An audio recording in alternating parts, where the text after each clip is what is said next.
So welcome everyone. This is Elsie Kerns again, and I am with MavaJoyce, and we're trying again, and we're interviewing this wonderful author, also speaker, who has written a very important book about her life.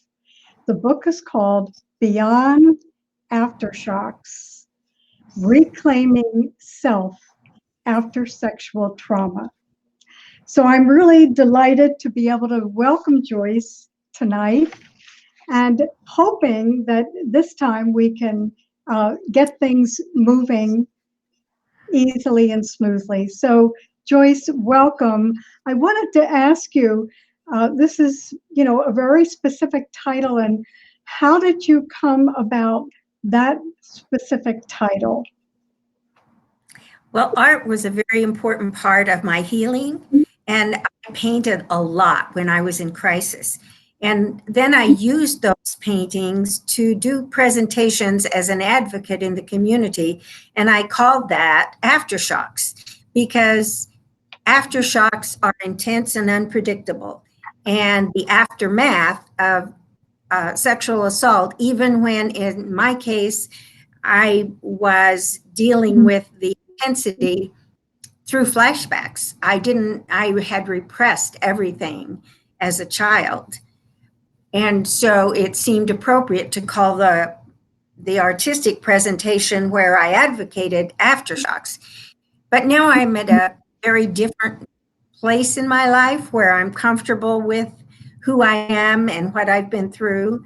So I've moved beyond the aftershocks, and it felt like it was still tied to the artistic part of my healing. Great. So you have changed your name. You're using MavaJoyce and MavaJoyce. And I'm a little curious about that. And also this book is, even though you've changed your name, more of a memoir, you made it a memoir versus fiction. So can you explain how you decided to do that? Yes, at first I thought that using MavaJoyce would be give me some anonymity, but in this day of the internet, there is no such thing as anonymity. But MavaJoyce is the name that my mother had chosen for me, but back in the 1940s, the men named the children, not the mother. So my father named me something different, and she always wished that that would have been my name. So that was kind of to honor her, and it just seemed to fit. I chose to write as a memoir rather than nonfiction because I think we need to address the fact that society, the public, chooses to deny the prevalence of childhood sexual abuse. You know, that every 90 seconds there is a sexual assault, and every 9 minutes that victim is a child. And 93% of children do not report. So, and then if we go further, they wait an average of 50 years before they talk about it. So I think that because I can, I will talk about it and try to help people put a face on this crime that's so prevalent. So I agree with you, and I realize that you said that in the book you've really changed all the names to keep everything as private as possible for those. And you also said you talked about 3 specific healing things that are important on the path for people in this situation. Can you talk about those, define those, what they are for us? Yes, thank you. I'd really like to. I put everything into 3 buckets, and I know that other people could choose other buckets. But it seems to me that we know, I know from experience, from observation, and also from research that the mind-body connection is very, very real.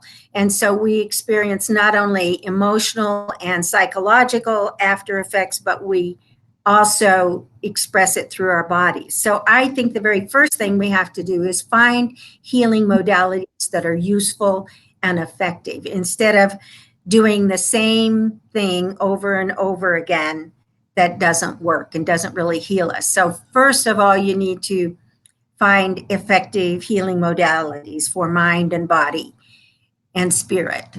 The second thing is you need to move from toxic relationships to those that are nurturing.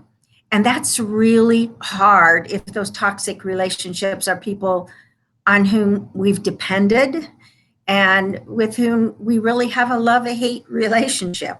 And it's very difficult to give up those relationships, even when we know they're toxic, but it's an important step.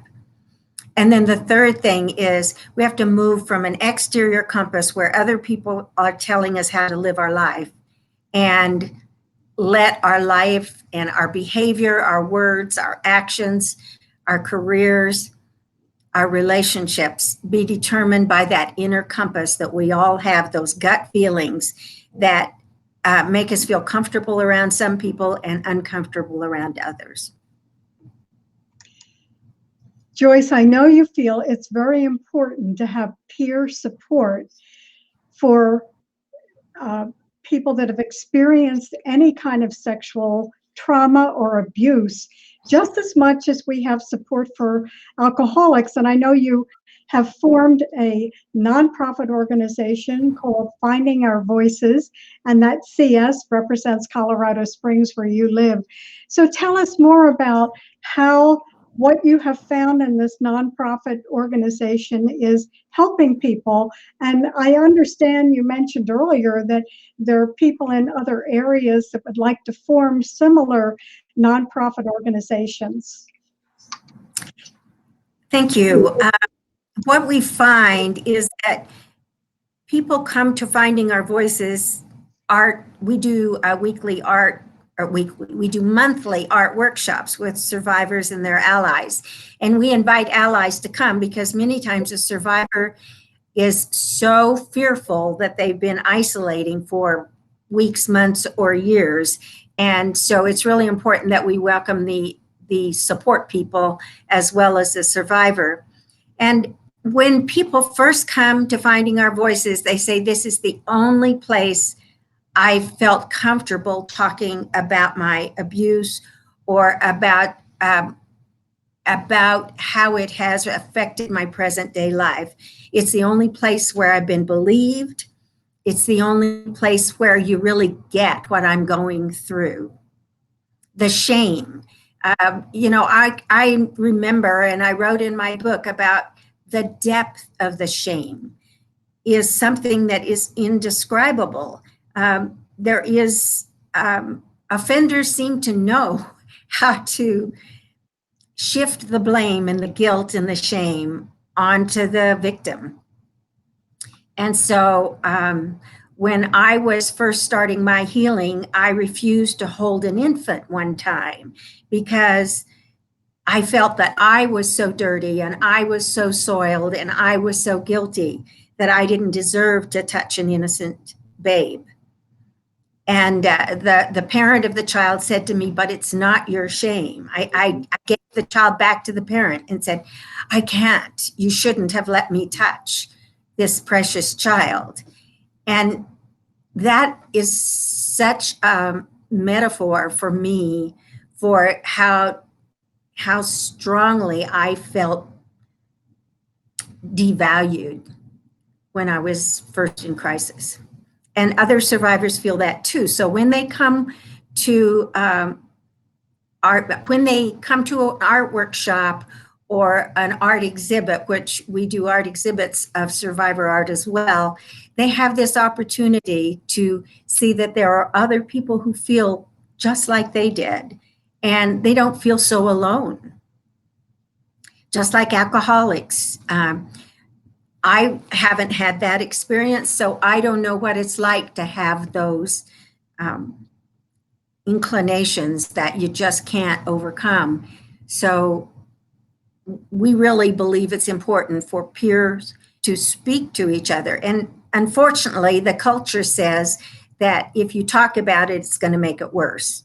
When the truth is, you need to get it outside of your skin.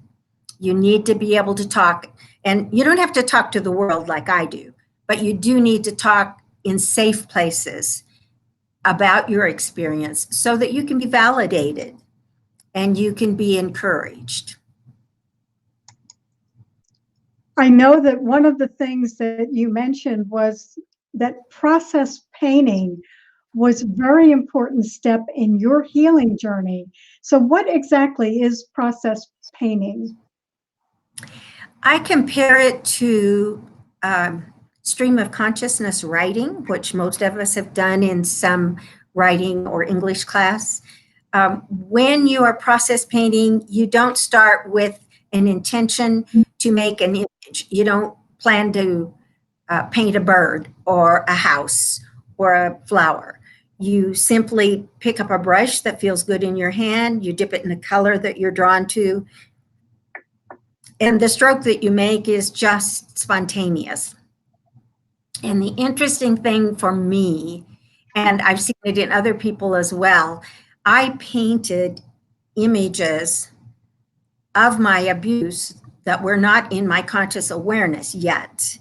When we repress something that is terrifying, it doesn't go to the hippocampus where we have the access codes, but it goes to the amygdala. And that's the flight, or freeze part of our brain. And that kind of turns off our higher level thinking. So we don't have evaluative thinking, and we can get triggered easily. And the interesting thing about painting things that are not in your conscious awareness, that are buried in repression, is that is that's not really as triggering as you would think it would be. It is a release, actually, and then it is a transformation so that you can revisit this through flashbacks after painting. It's an amazing phenomenon. Well, that explains it. And I agree that it's just coming out of your, I would say, your subconscious. And I know you spent a lot of time over the years interacting with survivors. And some people feel that that just keeps us stuck. So how would you respond to that point that some people make? It makes a difference what survivors you're with. And in Finding Our Voices groups, we focus on how our past experience is affecting our behavior and our thoughts patterns today. And we work at overcoming that. You know, from neuroscience today, we know that we can change our thinking. There was a time when we thought we were saddled with our genetics, that we were doomed if there was a certain disease in our family. And in most cases, we find that environmental influences have a big difference. And we also know that the thoughts that we are thinking have a great deal of effect on our physical symptoms. So by working with our thought patterns and seeing in others, in mentors, that others have been able to overcome their negative thinking about themselves, their sense of unworth and their sense of shame and their sense of self-judgment, survivors can begin to make progress. So if you are with a survivor who is just ruminating in the abuse, yes, that could be difficult and could make it harder to rise above it and to recover your sense of self. But if you're in a group that is encouraging you to grow and become all that you were meant to be, all that you were born with, I think we're all born with a worthiness, and it's just robbed from us when we're overpowered, especially with intimate violation. That's about as close as you can get to violating the soul. So it takes determination and focus and support to be able to say, I will overcome this and thrive. Joyce, I know that you're using the term, the recovery of the true self. And even in your title, that word self is bolded and italics. So tell us what you really consider when you're talking about that true self, that recovery for the true self.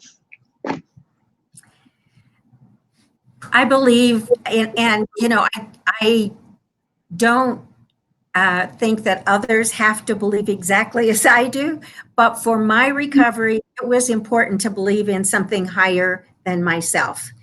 And so whether you call that God or the divine or source, believing in something greater than myself was important to me. And for me, that's God. It might not be for other people, but we all have a connection, not just to each other, but to something greater than ourself.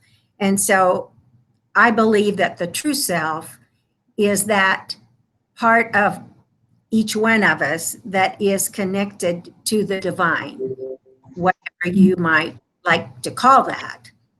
And that is innocent and precious and worthy, and reclaiming that is reclaiming self. And another word I would like to use is compassion. Self-compassion, I think, is extremely important. And if we look at people who do this research, Kristen Neff and Kelly McGonigal, these people talk about self-compassion in that we recognize that we may make errors or mistakes, but we understand that we do that because we're part of the human race. And our mistakes just make us human, but they do not make us bad. Well, Joyce, that led you to creating that nonprofit, Finding Our Voices. And I did mention earlier, and you mentioned when we were talking, that people in other areas were looking to form their own chapter. So tell us a little bit about what people can find with that nonprofit that you created, Finding Our Voices. Well, we have worked diligently on bylaws and policies and procedures within our nonprofit, so that if others want to start, we can give them a little background. In our organization, I thought when I started it in 2008 that we would have an annual art show. And then a year later, we added weekly support groups. And then a year later, we added monthly art workshops. Our monthly art workshops, we are overfilling our classroom, and so we think that we're going to have to offer that twice instead of once to meet the need. And in the different events that we do, there's just a lot of camaraderie or sisterhood in supporting each other, and we accept each other wherever they are when they come in, and then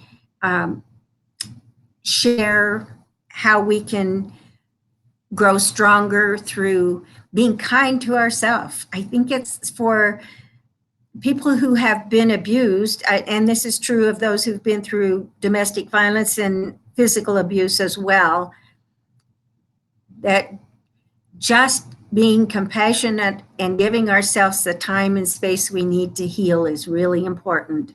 So that's what we're trying to provide through the art workshops. Well, you also expressed the fact that you felt that body work any kind of healing work was especially beneficial for survivors. And I know that you certainly had some of that yourself, but tell us a little bit about why that has been so helpful for people that are surviving sexual abuse. What we know now, and 20 years ago, when somebody told me every cell in our body has memory, I thought they were stretching things a little. But now we know that's very true. All of our cells do have memory, and body work can help those memories move out. Now, that might be energy work like you are doing, and energy work is becoming more and more discussed in the public sector. And we used to think it was foo-foo and didn't mean anything. Just like I had someone in my experience who talked about psychobabble every time I would try to talk about the Stockholm syndrome or different psychological phenomenon. Energy work had that same negative connotation years ago, but not today. Today we know it's really important. And actual body work where the body is touched, like rolfing and massage and chiropractic and acupuncture, all of those kinds of things help us to get the trauma out of our body. It's not only in our mind, but it's in every cell of our body. For instance, during one of my assaults, my left foot was twisted out, held down, restrained, and twisted out. And I walked with a cane for more than a year.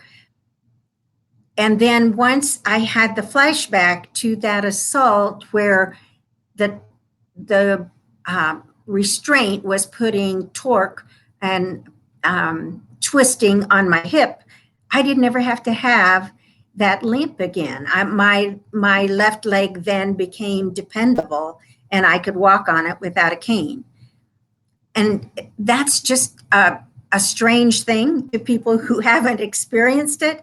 But I can tell you from my own life that there are certain smells that to this day still bother me. After working on recovery for so many years, I can tolerate them to a small degree, but not like a normal person.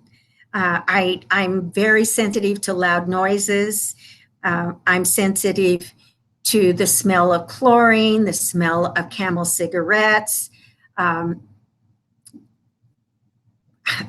can't even think, what is the shaving lotion? The old-fashioned shaving lotion. I mean, there are some things.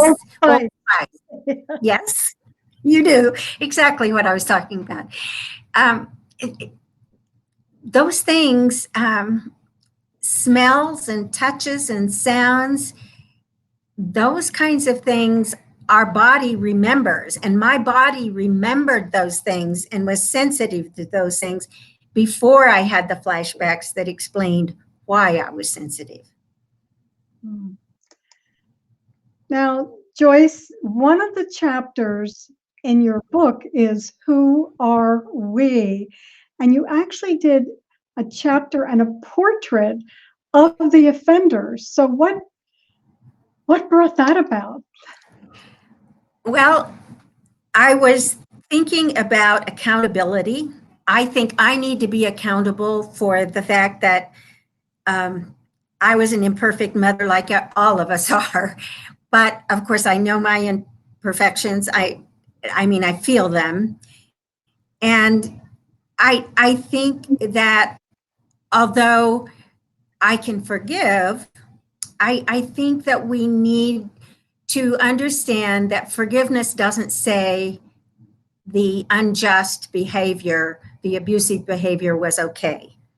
So I named the offenses, and I also named the good things. I think the complexity of abuse within the family needs to be brought out, needs to be named. And the complexity is that these people I love and fear at the same time that they had strengths and they had weaknesses. So that's how I tried to hold them accountable, by pointing out not only the injustice that they did to me, but also that there were things about them to love. And that's the complexity of being abused within the family or by someone you love. Yeah. So, today with the upsurge of these movements on Me Too and Time's Up, do you think that will help victims come out and be more easily able to share their experience, or to get beyond the secrecy that they might have had to hold for many years? Well, let's hope. That's a good question because it's a deep question. I think that what I observe anecdotally is that there's not as many victims or survivors repressing their abuse as there was in my day. I think that they're more knowledgeable and they are more aware of it. However, there's still very small percentage that are actually coming out and confronting their offenders, seeking any kind of justice. And I think part of that is the criminal justice system.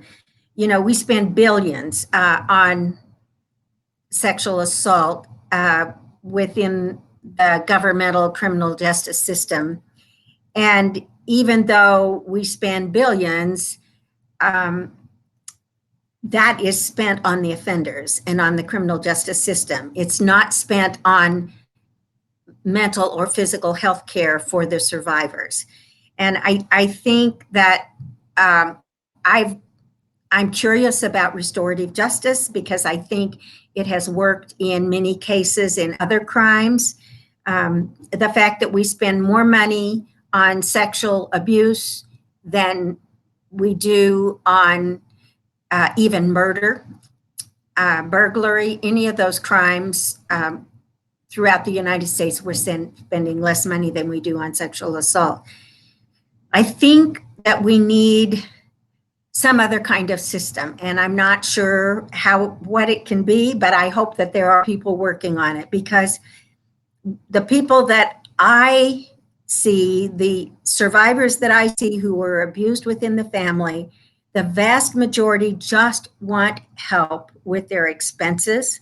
They just want to be believed, and they don't report because they do not want to send a family member or someone they love and trust to prison. Mm-hmm. Now, there are who want to send to them prison, and I don't object to that. I also believe that if we could test all of the rape kits that are in storage, then we could catch the serial offenders, because serial offenders often have 200-300 victims. And those are the people that need to be incarcerated and separated from society. The people, the offenders who have 1 or 2 victims, I think that's a totally different story. And I don't think we have presently any system for dealing with different penalties or different consequences for the offenders on various ends of the spectrum. Well, I understand that from what you just said, how complicated this situation is for the survivors and how to hold people accountable. And I know that you welcome the opportunity to speak to groups about all of this. And in your book, you have detailed many aspects. You actually, say that that the choice to heal this situation is both a gift and a curse. In many ways, it is. It's a gift because, I mean, look at me. I was walking with a cane and had no hope of ever being healthy and full of vitality. And after I did my work, here I am, coming up on 80 and healthy as I can be and feeling many years younger than the calendar says. Okay, bring me back. Well, you said that working this whole experience and the choice actually to heal can be both a gift to you and a curse. Yeah. Yes, and I lost my train of thought on the gift and the curse. The gift is that at an advanced age, I never expected to live this long, and I am healthier than I've been than I was 30 years ago, far healthier. And the other gift is the beautiful relationships I've had with other survivors as a result of doing my own work and reaching out to others. The curse is it's painful. It's really painful to go through memories. And I have to say, I do not believe in taking pills or having shock treatments that make you forget. I would rather be whole. The steps of post-traumatic growth include recognizing the injustice, then sharing it, then finding the lessons learned, and then finding a new self, a new normal that includes both the person you were before you remembered the injustice and with incorporating the lessons you learned from facing it. So the growth that I've had is a real gift. The curse was the pain that it took to go through the healing and recovery process, and also the alienation from family, to be exiled from family. People who leave cults, who leave certain religious groups, have that experience of needing to find a new family. And in our group, we talk about chosen family as opposed to the birth family, because sometimes the birth family simply cannot accept the fact that we've chosen to face the reality of the abuse and to heal it. They would rather that we deny it. And if that's comfortable for them, that's their path. That was not my path. Well, let me ask you, Joyce, if a survivor has kept this secret for decades, what would be the first step for them?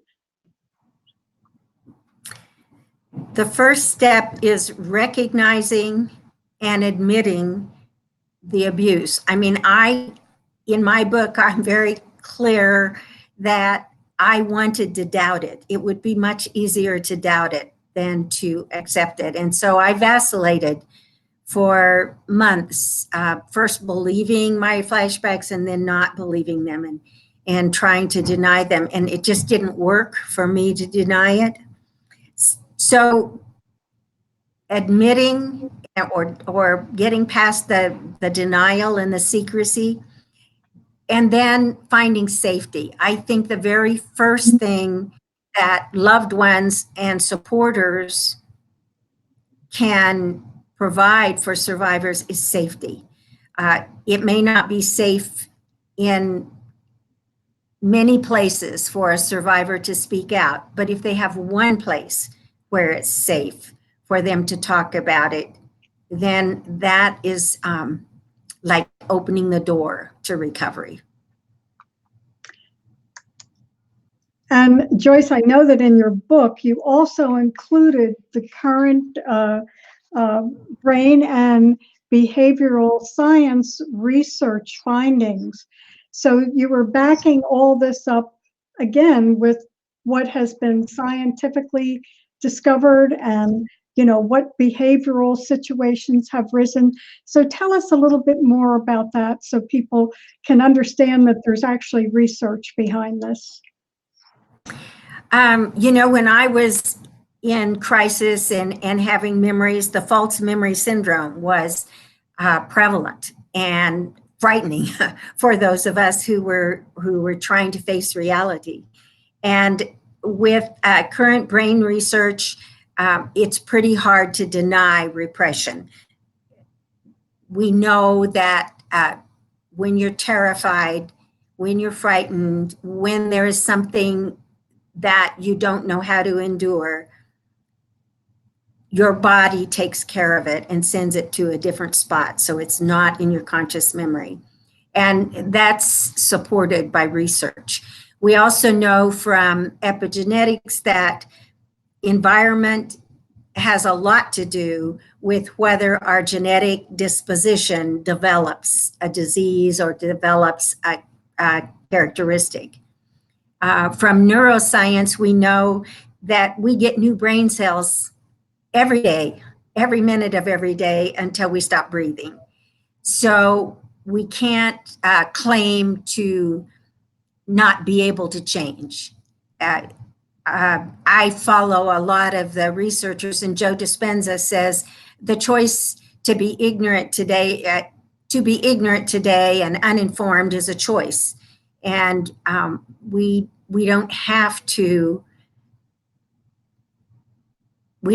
believe and promote the idea that, well, this has happened to me and now I'm doomed for the rest of my life.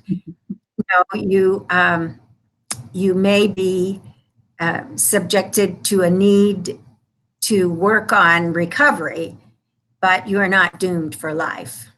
Yeah. Well, I know that you donated a portion of the sales of your book to a nonprofit. And I'd like to ask you, what final words would you have for anyone out there that is struggling with this situation? And I'll just remind our viewers that the way to get MavaJoyce's book on Amazon, and also to find out about the nonprofit Finding Our Voices organization, is right there on the description, and I'll put it also in the comments. So what is it you would like to leave us with tonight? Well, I first of all like to let you know that my book is available from Amazon, but it's kind of slow getting there. If you'd like to order it from my website, MavaJoyce.com, on the contact page, you can order the book and get a signed copy. It's also available in local bookstores in Colorado Springs and from Barnes & Noble by order. For Finding Our Voices, you can go to our website, findingourvoicescs.com, and you can go to my website, MavaJoyce.com, and download self-discovery checklists that may help you in understanding yourself if you are a survivor, or even if you just suspect that you might be. There are a series of 3 different self-discovery checklists available there. And there's also on my website media page where you can find out the places where I've spoken in the past 10 years. So we want to remind everyone that you can also invite MavaJoyce to come speak at your organization or your conference. And I want to wish you an early happy birthday. I know in just a couple of days, you're going to be 80 years old. That's fabulous. You certainly don't look it. I don't feel it. Yeah. Oh, so it was just great to have you with us from Colorado Springs tonight. And I want to thank everyone for joining us. And we'll have this up there for you to share with friends or anyone you think can benefit from this information, and very, very important topic that MavaJoyce has presented to us tonight. So again, the book is Beyond Aftershocks: Reclaiming Self After Sexual Trauma.